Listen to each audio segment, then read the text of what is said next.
Մինիվենը Գյումրուց շարժվում է Երևան, մինիվենում 5 ուղևոր կա։ Մարալիկում 4 ուղևոր բարձրանում է, 2 ուղևոր իջնում է։ Թալինում 3 ուղևոր բարձրանում է, 2 ուղևոր իջնում է։ Ապարանում 3 ուղևոր բարձրանում է, ոչ մի ուղևոր չի իջնում։ Աշտարակում 2 ուղևոր իջնում է։ Քանի կանգառ ունեցավ մինիվենը։ Չէի շեշտ։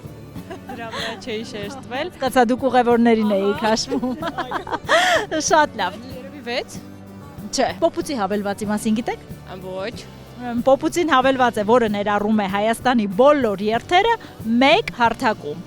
Երբ գրանցվում եք Պոպուծի հավելվածում, միանգամից ստանում եք 1500 դրամ բոնուս, որը այնուհետև կարողանում եք օգտագործել։ Շատ լավ։ Ձեր դրամապանակ, բայց դա դեռ ամենը չէ, օրական 1 երթից ունենում եք 50% հետվճար։ Ձեզ փոքրիկ հուշանվեր Պոպուծի ընկերության կողմից։ Ես էլ եմ շնորհակալ, ձեզ հաճելի օր։